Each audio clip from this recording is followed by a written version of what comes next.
ಈ ಒಂದು ಶುಭ ದಿವಸದಲ್ಲಿ ತಾಯಿ ನಾಡದೇವತೆ ಚಾಮುಂಡೇಶ್ವರಿಯ ಪೂಜಾ ಕಾರ್ಯಕ್ರಮವನ್ನು ನೆರವೇರಿಸಿ 9 ದಿನಗಳ ಕಾಲ ನವದುರ್ಗಿಯರ ಪೂಜಾ ಕಾರ್ಯಕ್ರಮ ರಾಷ್ಟ್ರದಾದ್ಯಂತ ನಾಡಿನಾದ್ಯಂತ ನಡೆಯಲಿಕ್ಕೆ, ಅದರಲ್ಲೂ ಕೂಡ ಮೈಸೂರು ಹಿಂದೆ ರಾಜ್ಯ, ಆಮೇಲೆ ಕರ್ನಾಟಕ, ಮಹಾರಾಜರು ಕಟ್ಟಿದ್ದಂಥ ಶಿಸ್ತುಬದ್ಧವಾದ ಸಾಂಸ್ಕೃತಿಕ ಪಾರಂಪರಿಕ ನಗರ ಮೈಸೂರು ನಗರ. ಮೈಸೂರು ನಗರದಲ್ಲಿ ಅಧಿದೇವತೆ ಚಾಮುಂಡೇಶ್ವರಿಯ ಪೂಜಾ ಕಾರ್ಯಕ್ರಮವನ್ನು ನೆರವೇರಿಸಿ ವಿಶ್ವವಿಖ್ಯಾತ ನಾಡಹಬ್ಬ ದಸರಾ ಕಾರ್ಯಕ್ರಮ ಇಂದು ಚಾಮುಂಡೇಶ್ವರಿಯ ಸನ್ನಿಧಿಯಲ್ಲಿ ಪ್ರಾರಂಭ ಆಗಿದೆ. ಬೆಂಗಳೂರಿನಲ್ಲಿ ಹೈಪವರ್ ಕಮಿಟಿ ಅಧ್ಯಕ್ಷತೆಯನ್ನು ವಹಿಸಿರ್ತಕ್ಕಂಥ ಮುಖ್ಯಮಂತ್ರಿಗಳಿಗೆ ಈ ಬಾರಿ ನಾಡಹಬ್ಬ ದಸರಾವನ್ನು ಯಾರು ಉದ್ಘಾಟನೆ ಮಾಡಬೇಕು ಅಂತೇಳಿ ರಾಜ್ಯದಾದ್ಯಂತ ಸೇರಿದ್ದ ನಾವೆಲ್ಲರೂ ಕೂಡ ಅವರಿಗೆ ಅಧಿಕಾರವನ್ನು ಕೊಟ್ಟಿದ್ವಿ.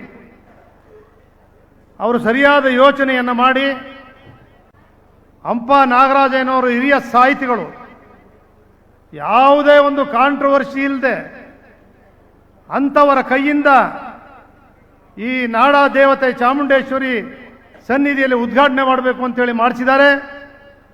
ಹಂಪ ನಾಗರಾಜನವರು, ಹಂಪ ನಾಗರಾಜ್ ಅವ್ರನ್ನೂ ಕೂಡ ಈ ಸಂದರ್ಭದಲ್ಲಿ ನೆನೆಸಿದ್ದಾರೆ. ದಂಪತಿಗಳು ಇರುವರು ಕೂಡ ದೊಡ್ಡ ಸಾಹಿತಿಗಳು, ಕನ್ನಡ ನಾಡಿಗೆ ಸಂದೇಶವನ್ನು ಕೊಟ್ಟಂಥವರು. ಹಂಪ ನಾಗರಾಜನವರಿಗೆ ಚಾಮುಂಡೇಶ್ವರಿ ಆಶೀರ್ವಾದದಿಂದ 100 ವರ್ಷ ಆಯಸ್ಸು ಆರೋಗ್ಯವನ್ನು ಕೊಡಲಿ, ಒಳ್ಳೆಯ ಸಂದೇಶವನ್ನು ಕೊಟ್ಟಿದ್ದಾರೆ. ಅವರು ಇನ್ನೂ 100 ವರ್ಷ ಕನ್ನಡ ಭಾಷೆಗೆ, ಕನ್ನಡ ನಾಡಿಗೆ ಅವರ ಸೇವೆ ಮುಂದುವರಿಲಿ ಅಂತೇಳಿ ಸಂದರ್ಭದಲ್ಲಿ ಹೇಳ್ತಾ, ತಮಗೆಲ್ಲರಿಗೂ ಕೂಡ ತಾಯಿ ಚಾಮುಂಡೇಶ್ವರಿ ಇವತ್ತೇನು ಸಿದ್ದರಾಮಯ್ಯನವರು ಚಾಮುಂಡೇಶ್ವರಿಯ ಕ್ಷೇತ್ರ, ಚಾಮುಂಡೇಶ್ವರಿಯ ವರಪುತ್ರರೂ ಕೂಡ ಹೌದು ಸಿದ್ದರಾಮಯ್ಯನವರು. 1983ರಲ್ಲಿ ಚಾಮುಂಡೇಶ್ವರಿಯ ಕ್ಷೇತ್ರದಿಂದ ರಾಜಕೀಯವನ್ನು, ವಿಧಾನಸಭೆಯನ್ನು ಏನು ಪ್ರವೇಶ ಮಾಡಿದ್ರು, ಅಂದಿನಿಂದ ಇಂದಿನವರೆಗೆ ತಾಯಿ ಆಶೀರ್ವಾದದಿಂದ ಕನ್ನಡ ಕಾವಲು ಸಮಿತಿಯಿಂದ ಹಿಡಿದು ಮಂತ್ರಿಗಳಾಗಿ, 2 ಬಾರಿ ಉಪಮುಖ್ಯಮಂತ್ರಿಗಳಾಗಿ, 15 ಬಾರಿ ಬಡ್ಜೆಟನ್ನು ಮಂಡಿಸಿ, 2 ಬಾರಿ ವಿರೋಧ ಪಕ್ಷದ ನಾಯಕರಾಗಿ, 2 ಬಾರಿ ಮುಖ್ಯಮಂತ್ರಿಗಳಾಗಿದ್ದಾರೆ ಅಂತ ಹೇಳಿದ್ರೆ ಚಾಮುಂಡೇಶ್ವರಿ ಆಶೀರ್ವಾದ, ರಾಜ್ಯದ ಜನರ ಆಶೀರ್ವಾದದಿಂದ ಅವರಿಗೆ ತಾಯಿ ಯಾವಾಗಲೂ ಕೂಡ ಎಂಥದೇ ಸಂದರ್ಭ ಬಂದಾಗಲೂ ಕೂಡ ಅವರು ಅದರಿಂದ ಇನ್ನೂ ಹೆಚ್ಚಿನ ಶಕ್ತಿ ಅವರಿಗೆ ಬಂದಿದೆ. ತಾಯಿ ಚಾಮುಂಡೇಶ್ವರಿಯ ಕ್ಷೇತ್ರದಲ್ಲಿ ಉಪಚುನಾವಣೆಯಲ್ಲಿ ಕುಮಾರಸ್ವಾಮಿ ಅವರು ಮುಖ್ಯಮಂತ್ರಿಗಳು ನಮ್ಮ ಪಕ್ಷ, ಯಡಿಯೂರಪ್ಪನವರು ಉಪಮುಖ್ಯಮಂತ್ರಿಗಳು BJP ಪಕ್ಷ, ನಾವು ಇಬ್ಬರೂ ಸೇರಿ ಸೋಲಿಸಲೇಬೇಕು ಅಂತ ಭಾರಿ ಹೋರಾಟ ಮಾಡಿದ್ವಿ. ಸರ್ಕಾರ ಇತ್ತು, ಆದರೆ ಗೆದ್ರು. ಅಂದರೆ ಅಂಥ ಕಠಿಣ ಸಂದರ್ಭದಲ್ಲೂ ಕೂಡ ತಾಯಿ ಚಾಮುಂಡೇಶ್ವರಿ ಯಾವತ್ತೂ ಕೂಡ ಅವರ ಆಶೀರ್ವಾದ ಅವರಿಗೆ ನಿರಂತರವಾಗಿ ಇದೆ ಅನ್ನೋದಕ್ಕೆ ಇದೇ ಸಾಕ್ಷಿ. ಇವತ್ತು ಉಪಮುಖ್ಯಮಂತ್ರಿಗಳಾಗಿ DK ಶಿವಕುಮಾರ್ ಅವರು ಬಂದಿದ್ದಾರೆ, ಕಾಂಗ್ರೆಸ್ ಪಕ್ಷದ ಅಧ್ಯಕ್ಷರಾಗಿದ್ದಾರೆ. ಅವರನ್ನು ಮರೆಯುವಂಗೆ ಇಲ್ಲ ನಾನು. ಯಾಕೆಂದರೆ ನಾನು ಯಾವತ್ತೂ ಕೂಡ ಒಂದು ಸಣ್ಣ ಸಹಾಯ ಮಾಡೋರು ಕೂಡ ನೆನೆಸ್ತೀನಿ. SM ಕೃಷ್ಣ ಅವರು ಮುಖ್ಯಮಂತ್ರಿಗಳಾಗಿದ್ದಾಗ ಅವರು ಸಹಕಾರ ಮಂತ್ರಿ ಇದ್ದರು. ನಾವು ಜನತಾದಳ, ನಾವು ಸಿದ್ದರಾಮಯ್ಯನವರೆಲ್ಲ ಸಹಕಾರ ಮಂಡಳದ ಅಧ್ಯಕ್ಷನಾಗಿ GT ದೇವೇಗೌಡನೇ ಮುಂದುವರಿಬೇಕು ಅಂತ ಮಾಡಿದರು. ಅಷ್ಟೇ ಅಲ್ಲ, ಸಿದ್ದರಾಮಯ್ಯ SM ಕೃಷ್ಣ ಅವ್ರ ಜೊತೆ ಯಾವ ರೀತಿ ಮುಖ್ಯಮಂತ್ರಿಗಳಾಗಲಿ ಹೋರಾಟ ಮಾಡಿದ್ರು, ಸಿದ್ದರಾಮಯ್ಯನವರ ಜೊತೆಯಲ್ಲಿ ಜೋಡೆತ್ತಾಗಿ ಕಾಂಗ್ರೆಸ್ಸಲ್ಲಿ 136 ಸ್ಥಾನವನ್ನು ಗೆಲ್ಲಿಸಲಿಕ್ಕೆ ಡಿ ಕೆ ಶಿವಕುಮಾರ್ ಅವರು ಕೂಡ ಒಂದು ಹೋರಾಟವನ್ನು ಕೊಟ್ಟಿರ್ತಕ್ಕಂಥದ್ದು ಕೂಡ ಒಂದು ದಾಖಲೆ. ಇನ್ನು ಉಸ್ತುವಾರಿ ಸಚಿವರಾಗಿದ್ದ ಮಹದೇವಪ್ಪನವರಂತೂ ಅದೃಷ್ಟವಂತರು. ಸಿದ್ದರಾಮಯ್ಯನವರು ಜೊತೆಯಲ್ಲಿ ಯಾರನ್ನೂ ಎಳ್ಕೊಂಡು ಹೋಗಲಿಲ್ಲ. ಮೊದಲನೇ ಸ್ಥಾನ ಎಳ್ಕೊಂಡು ಹೋದರು ಭಾಳ ಜನನ. ಆದರೂ ಮಹದೇವಪ್ಪನಿಗಂತೂ ಆರೋಗ್ಯ ಮಂತ್ರಿ, ಗ್ರಾಮೀಣ ಮಂತ್ರಿ, PWD ಮಂತ್ರಿ, ಸಮಾಜ ಕಲ್ಯಾಣ ಮಂತ್ರಿ, ಒಬ್ಬ ದಲಿತ ನಾಯಕನನ್ನು ರಾಜ್ಯ ಮಟ್ಟಕ್ಕೆ ಜೊತೆಯಲ್ಲಿ ಕೊಂಡೊಯ್ದಂಥದ್ದು ಸನ್ಮಾನ್ಯ ಸಿದ್ದರಾಮಯ್ಯನವರು. ಇವತ್ತು ಉಸ್ತುವಾರಿ ಸಚಿವರಾಗಿದ್ದಾರೆ. ಬಹಳ ಕಾರ್ಯಕ್ರಮಗಳನ್ನು ಜಿಲ್ಲಾಧಿಕಾರಿಗಳು ಅವರೆಲ್ಲ ಅಧಿಕಾರಿಗಳ ನೇತೃತ್ವದಲ್ಲಿ ಆಯೋಜನೆ ಮಾಡಿದ್ದಾರೆ. ಅದು ನಾಡ ಕುಸ್ತಿ ದಸರಾ ಇರ್ಬೋದು, ಫಲಪುಷ್ಪ ದರ್ಶನ ಇರ್ಬೋದು, ಚಲನಚಿತ್ರೋತ್ಸವ ಇರ್ಬೋದು, ಯುವ ದಸರಾ ಇರ್ಬೋದು, ಯುವ ಸಂಭ್ರಮ ಆಯಿತು. ಲಕ್ಷ ಲಕ್ಷ ಜನ ಸೇರ್ತಾ ಇದ್ದಾರೆ. ಕಾರ್ಯಕ್ರಮಗಳು ಅದ್ಭುತವಾಗಿ ನಡೀತಾ ಇದೆ. 9 ದಿನಗಳ ಕಾಲ ಮೈಸೂರು ನಗರ ವಿಜೃಂಭಿಸ್ತದೆ. ಮುಖ್ಯಮಂತ್ರಿಗಳು ಹೇಳಿದ್ರು, ಅಲ್ಲೆಲ್ಲ ಕೇಳಿದ್ವಿ, ಸರ್ ಲೈಟ್ ಮಾತ್ರ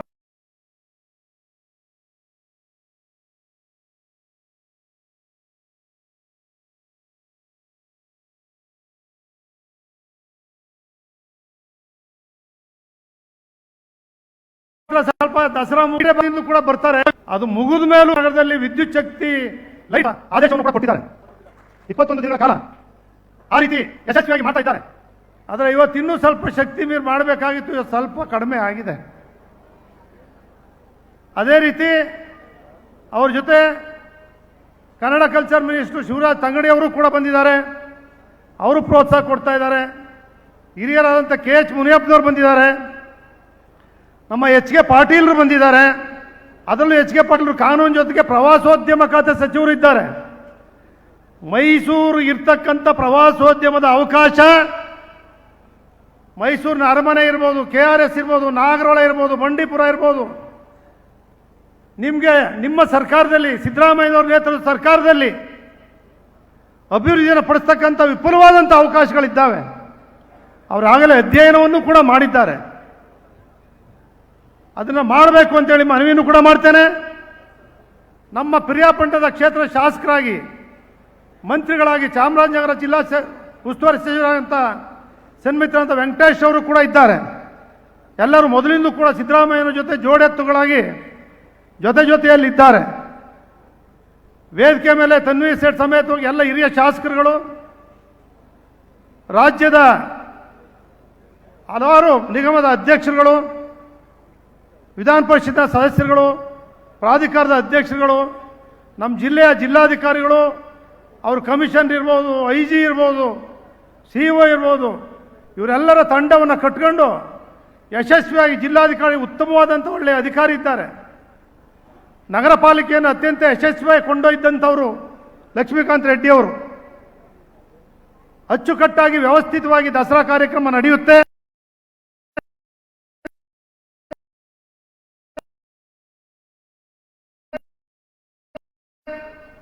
ಇದಕ್ಕೆಲ್ಲ ನಮ್ಮ ಪತ್ರಿಕಾ ಮಾಧ್ಯಮ ಈ ದಸರಾಕ್ಕೆ ಹೆಚ್ಚು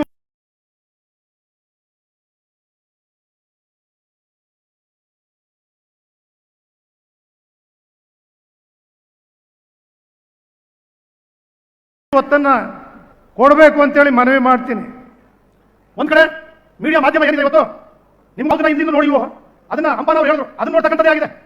ಯಾವ ಅತ್ಯಾಚಾರವೋ, ಯಾವ ಕೊಲೆನೋ, ಯಾವುದೋ ಒಂದು ವಿಷಯನ ನೋಡಿ. ರಾಜಕಾರಣಿಗಳು ಯಾವತ್ತು ಮೈನ್ಸು, ರಿಯಲ್ ಎಸ್ಟೇಟ್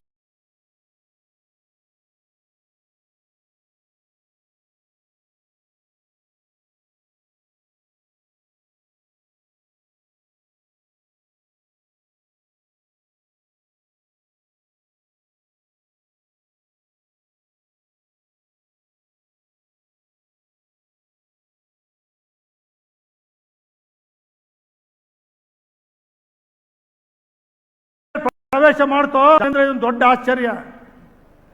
ಸಿದ್ದರಾಮಯ್ಯನವ್ರ ಬಗ್ಗೆ ನಾನು ಚೆನ್ನಾಗಿ ಯಾರು ಒಳ್ಳೆ ಕೆಲಸ ಮಾಡಿದ್ದಾರೆ, ವೀರೇಂದ್ರ ಪಾಟೀಲ್ ಕಂಗಲಮಲ್ಲಿ, ದೇವರಲ್ಲಿ, ಯಾರೇ ಹೆಸರು ಅವರಲ್ಲಿ ಒಳ್ಳೆ ಕೆಲಸಗಳನ್ನ ಏನ್ ಮಾಡ್ಬಿಟ್ಟು ಸ್ಮರಣೆ ಮಾಡ್ತಾ ಇಲ್ಲ. ಎಲ್ಲ ಗಾಜಿನ ಮೇಲೆ ಕೂತಿದ್ದಾರೆ.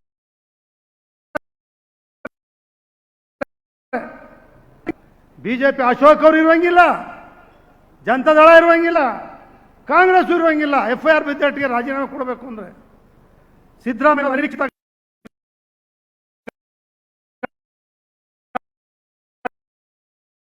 ಘಟನೆ.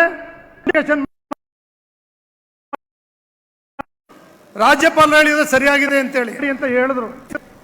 ಇನ್ವೆಸ್ಟಿಗೇಷನ್ ಮಾಡಿದ್ರೆ ಯಾವ್ದಾದ್ರು ಕಾನೂನಲ್ಲಿ ಜೈಲು ಹಾಕು ಅಂತ ಹೇಳಿದ್ಯಾ? ಇಲ್ಲ ರಾಜೀನಾಮೆ ಕೊಡು ಅಂತ ಹೇಳಿದ್ಯಾ? ಇಲ್ಲ ಯಾರು ರಾಜೀನಾಮೆ ಕೊಡು ಅಂತ ಹೇಳಿದ್ಯಾ ಕೋರ್ಟು? ಇಲ್ಲ ರಾಜ್ಯಪಾಲರು ಹೇಳಿದಾರ? ಇಲ್ಲ ಜೈಲಿಗೆ ಹಾಕಿ ಅಂತ ಹೇಳಿದಾರ? ಬೇರೆ ಕೆಲಸ ಇಲ್ವ ಮಾಡ್ಲಿಕ್ಕೆ ಅಭಿವೃದ್ಧಿ ಕೆಲಸಗಳು? ಈ ರಾಷ್ಟ್ರ, ಕೇಂದ್ರ, ರಾಜ್ಯದವ್ರಿಗೆ ಮಂತ್ರಿಗಳಾದ ಮೇಲೆ ಈ ರಾಜ್ಯದ ನಾಡಿನಲ್ಲಿ ಗೌರವಯುತವಾದ ನಮಗೆ ಗೌರವ ಇದೆ.